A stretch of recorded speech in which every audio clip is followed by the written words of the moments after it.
नमस्कार स्टूडेंट्स, आप सभी का नेशनल प्रथम एकेडमी में हार्दिक स्वागत है।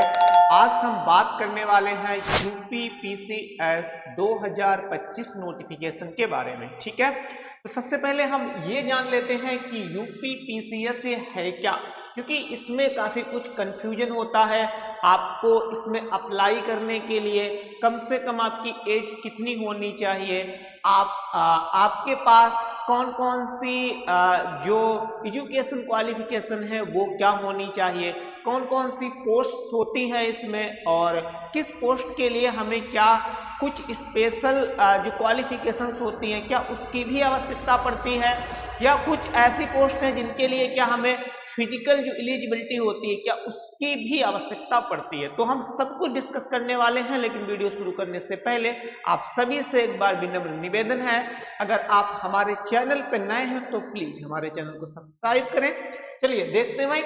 तो जो आयोग करवाता है एग्जाम उसका नाम है यूपी पीसीएस। इसको बोलते हैं Uttar Pradesh public service commission. ठीक उसी प्रकार से जिस तरीके से हमारे देश का जो सबसे प्रतिष्ठित एग्जाम होता है आईएएस का, वो जो है यूपीएससी संस्था हमारे सेंट्रल लेवल पे करवाती है, वैसे ही राज्य लेवल पे आपका हर पीसीएस आयोग अलग होता है, हर राज्य का अलग होता है, तो वो करवाता है। ऐसे ही यूपी में हम बिलोंग करते हैं, तो यूपी के जो पब्लिक सर्विस कमीशन है उसका नाम है Uttar Pradesh public service commission. ठीक है, ये किसका नाम है?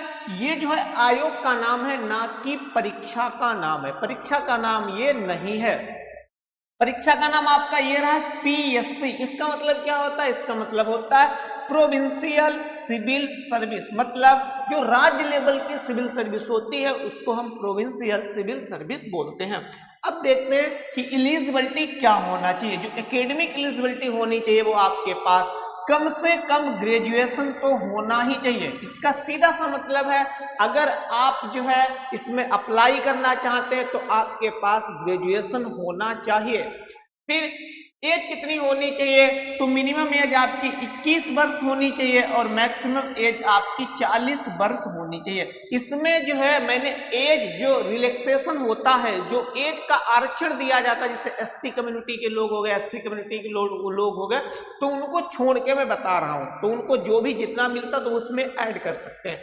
फिर इसमें पोस्ट देखते हैं जो कि सबसे ज्यादा महत्वपूर्ण है, मतलब बहुत ही रिस्पेक्टेबल जो पोस्ट होती है, जो प्रेस्टिजियस पोस्ट होती हैं आपके राज्य में, तो वो पोस्ट इसमें इंक्लूड की जाती है। तो उन पोस्टों को आइए देख लेते हैं।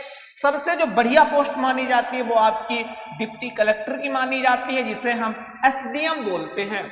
फिर पुलिस अधीक्षक नहीं, माफी चाहता हूं, यहाँ पे पुलिस उपाधीक्षक, जो कि जिसे हम डीएसपी बोलते हैं। ठीक है ना, तो ये भी पोस्ट इसी के तहत ही आती है। कहने का मतलब अगर आप एसडीएम बनना चाहते हो, डीएसपी बनना चाहते हो, तो आपको पीसीएस का एग्जाम जो है वो क्वालिफाई करना पड़ेगा।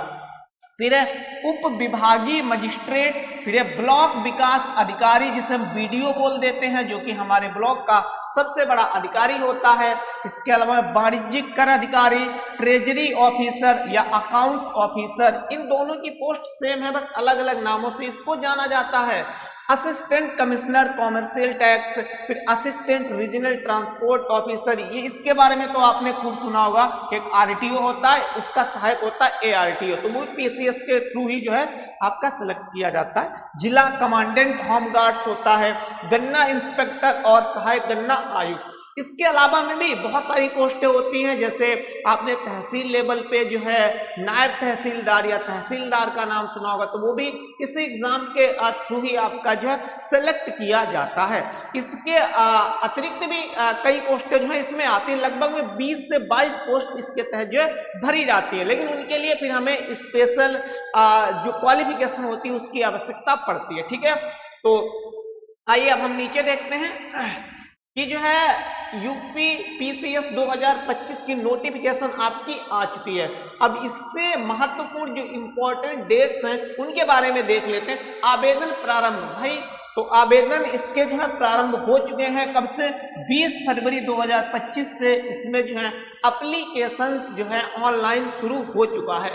फिर है ऑनलाइन आवेदन करने की अंतिम तिथि कौन सी है, तो 24 मार्च 2025 इसकी लास्ट डेट है। परीक्षा शुल्क भुगतान की अंतिम तिथि तो सेम है, जो ऑनलाइन की अंतिम तिथि है वही आपकी परीक्षा भुगतान की अंतिम तिथि है। फॉर्म पूरा करने की अंतिम तिथि सेम है।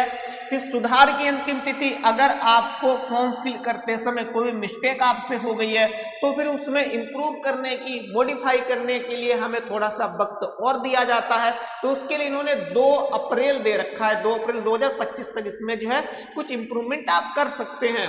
फिर यूपीपीसीएस प्री 2025 की परीक्षा तिथि, क्योंकि इसका एग्जाम कैलेंडर पहले ही आ जाता है तो पहले ही फिक्स है 12 अक्टूबर को आपका जो है इसका एग्जाम होगा यूपीपीसीएस का, ठीक है ना, क्योंकि इसका एग्जाम जो एग्जाम कैलेंडर पहले ही आ जाता है तो उसमें हमें डेट पता चल जाती है। फिर आवेदन शुल्क क्या है, सामान्य ओबीसी के लिए 125 रुपए है, एससी और एसटी के लिए 65 रुपए है, और जो पीएच उम्मीदवार होते हैं और उनके लिए 25 रुपए ही है, ठीक है। आयु सीमा तो मैं ऊपर जैसा कि बता चुका हूं, कम से कम आपकी आयु 21 वर्ष होनी चाहिए और मैक्सिमम 40 होनी चाहिए। बस आप एज रिलैक्सेशन को अपने अनुसार, अपनी कैटेगरी के अनुसार और ऐड कर सकते हैं।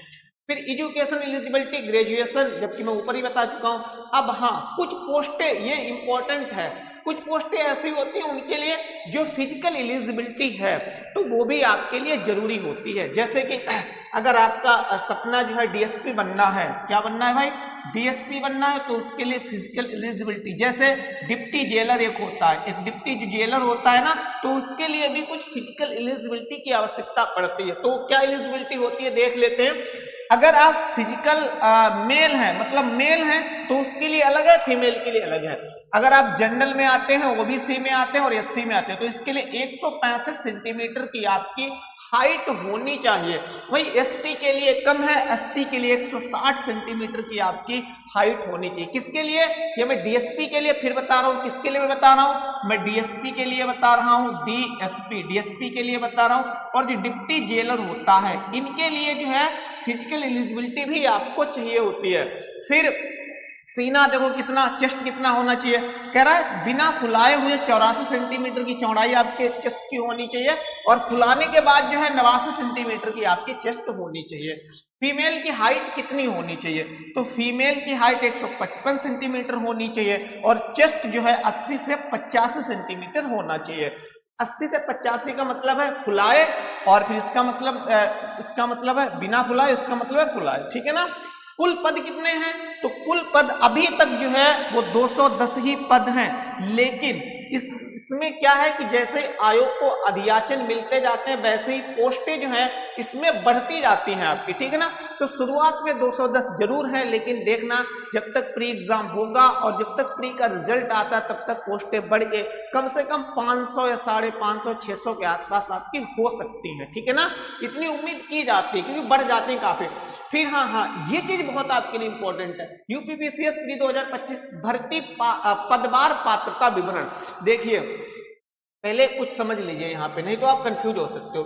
कुछ जनरल पोस्ट होती है, जनरल का मतलब है आपके पास सिंपल ग्रेजुएशन होना चाहिए, चाहे ग्रेजुएशन में कुछ भी सब्जेक्ट हो आपके पास, आपने किसी भी सब्जेक्ट से चाहे ग्रेजुएशन किया हो। लेकिन अगर आप जैसे डीएसपी बनना चाहते हैं, क्या बनना चाहते हैं, डीएसपी अगर आप बनना चाहते हैं, एसडीएम आप बनना चाहते हैं, आप जो ब्लॉक डेवलपमेंट ऑफिसर जिसे हम बीडीओ बोलते हैं, बीडीओ बनना चाहते हैं, या आप जो तहसीलदार होता है तहसीलदार बनना चाहते हैं, आप नायब तहसीलदार बनना चाहते हैं, ठीक है ना, क्या बनना चाहते हैं, नायब तहसीलदार बनना चाहते हैं, तो इनके लिए आपको सिंपल जो है किसकी आवश्यकता पर, सिंपल ग्रेजुएशन में आपने कुछ भी किया हो, चाहे आपने जो है बीए किया हो, बीएससी आपने किया हो, बीकॉम किया हो, बीटेक किया हो, कुछ भी किया हो ग्रेजुएशन में, तो वो आपकी क्वालिफिकेशन होती है इसमें।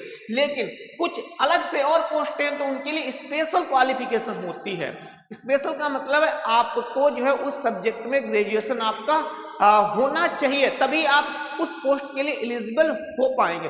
वरना आपने मतलब कहीं से भी ग्रेजुएशन किया हुआ हो, लेकिन अगर आपने जो क्या है ग्रेजुएशन किया है किसी भी सब्जेक्ट, तो इनके लिए तो जो मैंने पोस्टें में लिखी थी इनके लिए तो आप ऑटोमेटिक ही एलिजिबल हो जाएंगे। लेकिन अगर चाहते हैं कि नहीं इसके अलावा में भी हमारे नंबर कम आते हैं तो हमें दूसरी पोस्ट मिल जाए, तो उसके लिए आपको जो उस पोस्ट के अनुसार ग्रेजुएशन में वो सब्जेक्ट होना चाहिए। तो इन पोस्ट को हम देख लेते हैं। एक होती है जिला प्रशासनिक अधिकारी, बहुत अच्छी पोस्ट होती है। कह रहा है भारत में किसी भी मान्यता प्राप्त विश्वविद्यालय से किसी भी विषय में मास्टर डिग्री होनी चाहिए। तो भाई इसमें जो है कह रहा है कि भाई पोस्ट ग्रेजुएशन आपके पास होना चाहिए, किसी भी विश्वविद्यालय से होनी चाहिए, किसी भी विषय में हो बस। तो आपको ये पोस्ट जो है भर देनी है, ठीक है ना, क्योंकि वो पोस्ट जो है वहां पे चूज करने के लिए देगा। श्रम प्रवर्तन अधिकारी जिसे लेबर इन्फोर्समेंट ऑफिसर बोलते हैं, तो ये भी अच्छी पोस्ट मानी जाती है। इसमें क्या होना चाहिए कि अर्थशास्त्र या समाजशास्त्र या वाणिज्य के साथ स्नातक की डिग्री होनी चाहिए। और विधि, श्रम संबंध, श्रम कल्याण, श्रम कानून, वाणिज्य, समाजशास्त्र, सामाजिक कार्य, सामाजिक कल्याण, व्यापार प्रबंधन, कार्मिक प्रबंधन में स्नातकोत्तर डिप्लोमा या स्नातकोत्तर डिग्री होना चाहिए। कह रहा है एक तो आपके पास अगर अर्थशास्त्र से आपने जो स्नातक की डिग्री की है और या वो नहीं किया हुआ है, लेकिन इसके अतिरिक्त आपने कुछ और इसमें से किया, तब भी आपको ये पोस्ट जो है मिल सकती है, ठीक है। कुछ और देखते हैं। खाद्य सुरक्षा अधिकारी जिसे FSO बोलते हैं, फूड सेफ्टी ऑफिसर बोलते हैं। तो इसके लिए आपको ग्रेजुएशन में क्या करना चाहिए, खाद्य प्रौद्योगिकी या डेयरी प्रौद्योगिकी या जैव प्रौद्योगिकी या तेल प्रौद्योगिकी या कृषि विज्ञान या पशु चिकित्सा विज्ञान या जैव रसायन विज्ञान या सूक्ष्म जीव विज्ञान में स्नातक की डिग्री या रसायन विज्ञान में स्नातकोत्तर की डिग्री या चिकित्सा में डिग्री होनी चाहिए। तो इनमें से कोई एक भी आपके पास है तब भी आपको ये जो है पोस्ट मिल सकती है। नेक्स्ट, सहायक निदेशक जिला लेखा परीक्षा अधिकारी, वरिष्ठ व्याख्याता जिसे हम ELT टीचर बोल देते हैं ना, तो उसके लिए कह रहा है स्थानीय निधि लेखा परीक्षा विभाग उत्तर प्रदेश। इसमें कह रहा है कि वाणिज्य में आपके पास जो है स्नातक होना चाहिए, डिग्री BCom होना चाहिए, ठीक है ना। देवनागरी लिपि में लिखित हिंदी का कार्यसाधक ज्ञान होना चाहिए। इसका मतलब है कि आपको जो हिंदी है ना, हिंदी में टाइपिंग आनी चाहिए, उसका नॉलेज होना चाहिए इस पोस्ट को पाने के लिए। उप रजिस्ट्रार, इसके लिए क्या होना चाहिए, भारत में किसी भी मान्यता प्राप्त विश्वविद्यालय से कानून में स्नातक की डिग्री होनी चाहिए, मतलब LLB आपने जो है कर रखी हो। देवनागरी लिपि में लिखित हिंदी का कार्यसाधक ज्ञान होना चाहिए, वही टाइपिंग आपके पास जो है होनी चाहिए, उसका नॉलेज भी होना चाहिए। फिर जिला स्वास्थ्य शिक्षा और सूचना अधिकारी, तो इसके लिए क्या होना चाहिए, समाज शास्त्र या सामाजिक विज्ञान में स्नातक की डिग्री और स्वास्थ्य शिक्षा में PG डिप्लोमा, अधिक पात्रता विवरण के लिए अधिसूचना पड़ेगा। इतना तो मिनिमम आपके पास होना चाहिए। अगर आप ज्यादा पढ़ना चाहते हैं तो जो नोटिफिकेशन आई हुई है आप उसको जो है पढ़ सकते हैं। सहायक आयुक्त एवं सहायक रजिस्ट्रार, इसके लिए क्या होना चाहिए, कला विज्ञान वाणिज्य या कृषि में स्नातक की डिग्री होनी चाहिए। BA होगा तब भी काम चलेगा आपका, BSc होगा तब भी काम चलेगा, अगर आपका BCom है तब भी काम आपका जो है चलेगा इसमें। फिर वही कह रहा है जो ऊपर कहा गया था। फिर आगे जिला लेखा परीक्षा अधिकारी, सहायक निदेशक, सहायक समितियां या पंचायत लेखा परीक्षा, इसके लिए क्या होना चाहिए, भारत में किसी भी मान्यता प्राप्त विश्वविद्यालय से वाणिज्य में स्नातक की डिग्री या BCom होना चाहिए और जो हिंदी का कार्यसाधक ज्ञान आपको होना चाहिए। सहायक श्रम आयुक्त, तो इसके लिए क्या होना चाहिए, अर्थशास्त्र, समाजशास्त्र, वाणिज्य, कानून, श्रम संबंध, श्रम कल्याण, श्रम कानून, समाजशास्त्र, वाणिज्य, सामाजिक कार्य, कल्याण, व्यवसाय प्रबंध, कार्मिक प्रबंधन में मास्टर डिग्री, अधिक पात्रता विवरण अधिसूचना पढ़े। फिर सहायक आयुक्त जो उद्योग क्षेत्र में होता है तो उसके लिए क्या होना चाहिए, कला विज्ञान या वाणिज्य या प्रौद्योगिकी में मास्टर डिग्री या टेक्सटाइल में स्नातक की डिग्री आपके पास होना चाहिए। और प्लस नीचे देवनागरी लिपि में लिखित हिंदी का कार्यसाधक ज्ञान आपको होना चाहिए, मतलब हिंदी अनिवार्य है, हिंदी आपको आनी चाहिए। सहायक अनुसंधान अधिकारी, इसके लिए क्या होना चाहिए, भारत में किसी भी मान्यता प्राप्त विश्वविद्यालय से रसायन विज्ञान, भौतिक रसायन विज्ञान, कार्बनिक रसायन विज्ञान, विश्लेषणात्मक रसायन विज्ञान में मास्टर डिग्री होनी चाहिए। ये स्पेशल पोस्ट इसीलिए बोली जाती हैं। सहायक अभियोजन अधिकारी जो परिवहन क्षेत्र में होता है, आपने देखा होगा कभी कभी आप रोडवेज में बैठे होंगे तो रोडवेज को जो कुछ अधिकारी आते हैं गाड़ी में बैठ के उनको रुकवाते हैं, उनको चेक करते हैं, ठीक है ना, टिकट वगैरह उनकी चेक करते हैं, तो वही होते हैं। भारत में किसी भी मान्यता प्राप्त विश्वविद्यालय से कानून में स्नातक की डिग्री होनी चाहिए, LLB 3 वर्ष की हो या आपके पास 5 वर्ष की हो। तकनीकी सहायक रसायन विज्ञान में 50% अंकों के साथ रसायन विज्ञान में मास्टर डिग्री आपके पास जो है होनी चाहिए। मैं फिर कह रहा हूं, जो मैंने नीचे एलिजिबिलिटी बताई है ये जो है स्पेशल पोस्ट के लिए आपको जरूरत है, लेकिन अगर आपके पास मतलब जो है डरने की आपको आवश्यकता नहीं। अगर आप इन्हें टारगेट कर रहे हैं जो कॉमन पोस्ट होती है, जैसे एसडीएम आपका हो गया है ना, क्या हो गया, जैसे एसडीएम हो गया आपका डीएसपी हो गया, डीएसपी हो गया, ठीक है ना, तो इसके लिए आपको कोई स्पेशल क्वालिफिकेशन की जरूरत नहीं है, सिंपल जो है ग्रेजुएशन की आवश्यकता है। सो फ्रेंड्स, ये था यूपीपीसीएस 2025 नोटिफिकेशन पर वीडियो। अगर वीडियो आपको पसंद आई है, जानकारी हमारी पसंद आ रही है, तो प्लीज वीडियो को लाइक करें, अधिक से अधिक शेयर करें। Thank you, have a good day.